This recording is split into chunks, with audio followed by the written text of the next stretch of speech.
अब हम हायरार्चिकल इनहेरिटेंस को देखने वाले हैं। तो पहले हम इसकी कंसेप्ट को और इम्प्लीमेंटेशन को समझेंगे और प्रोग्राम भी करके देखेंगे। तो शुरुआत करते हैं। In case of hierarchical inheritance there is only one base class, from that class we can derive multiple new classes.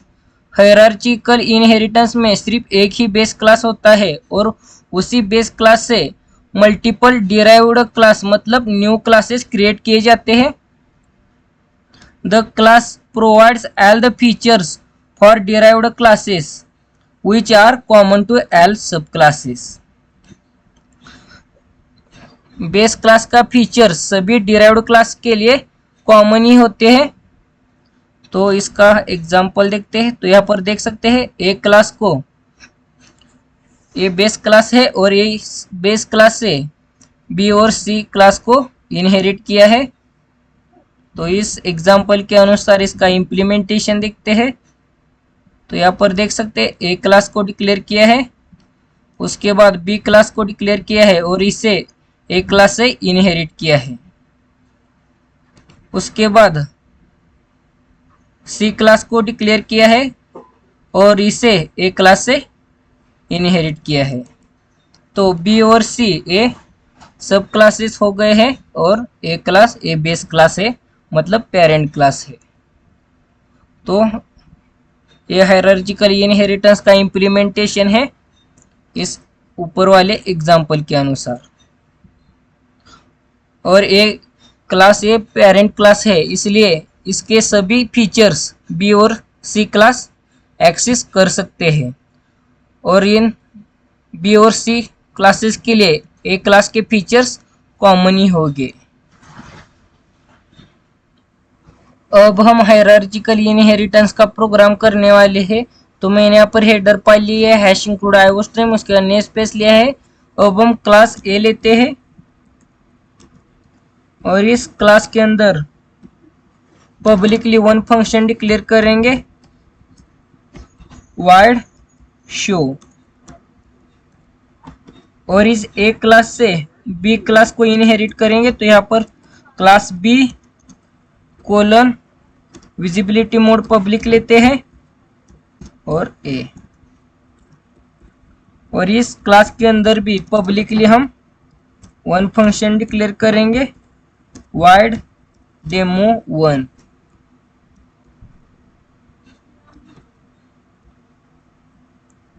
उसके बाद क्लास सी लेते हैं और इसे ए क्लास से इनहेरिट करेंगे। तो यहाँ पर कोलन और विजिबिलिटी मोड पब्लिक और क्लास नेम ए, और इस क्लास के अंदर भी हम पब्लिकली वन फंक्शन डिक्लेयर करेंगे, वाइड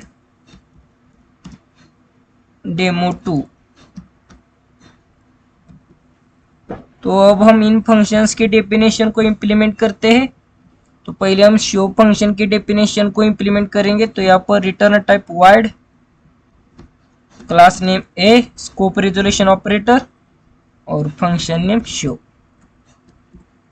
आप इस फंक्शन के अंदर कौन सा भी कोड इंप्लीमेंट कर सकते हैं। तो मैं यहाँ पर सिर्फ सिंपल सा मैसेज दूंगा,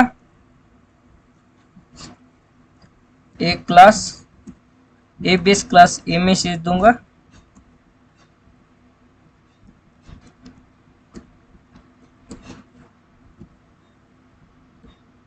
उसके बाद डेमो वन फंक्शन की डेफिनेशन को इंप्लीमेंट करते हैं। तो return type void, class name B, scope resolution operator और फंक्शन नेम डेमो वन। तो इस फंक्शन के अंदर भी हम मैसेज देते हैं और स्लैश एन को भी यूज करेंगे नए लाइन पर मैसेज प्रिंट होने के लिए। तो यहाँ पर बी डिराइव्ड क्लास ये मैसेज देते हैं।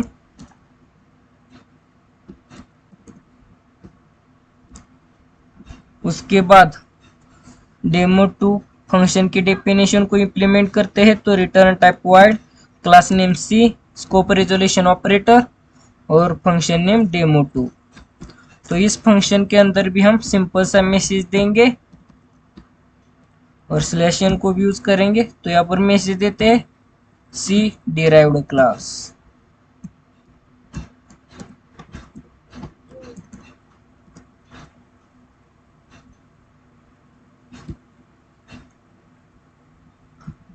उसके बाद इन फंक्शंस को मेन फंक्शन में कॉल देंगे, तो यहाँ पर मेन फंक्शन लेते हैं इंटर मेन, और इस मेन फंक्शन के अंदर हम बी और सी क्लास के ऑब्जेक्ट क्रिएट करते हैं।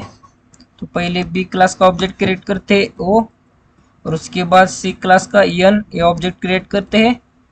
तो ओ इस ऑब्जेक्ट से शो इस फंक्शन को कॉल देंगे,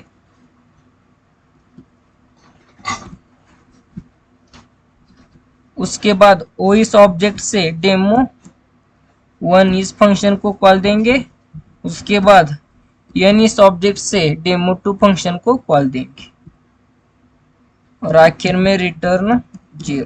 तो ये प्रोग्राम हो चुका है। अब इसे कंपाइल और रन करके देखते हैं।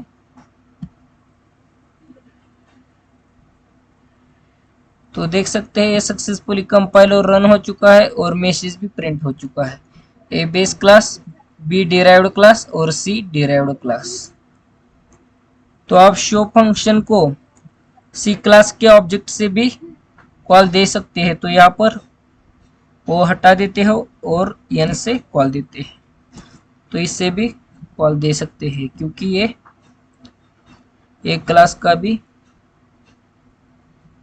डिराइव्ड क्लास है। तो यहाँ पर मैसेज प्रिंट हो गया है, A base class, B derived class, C derived class.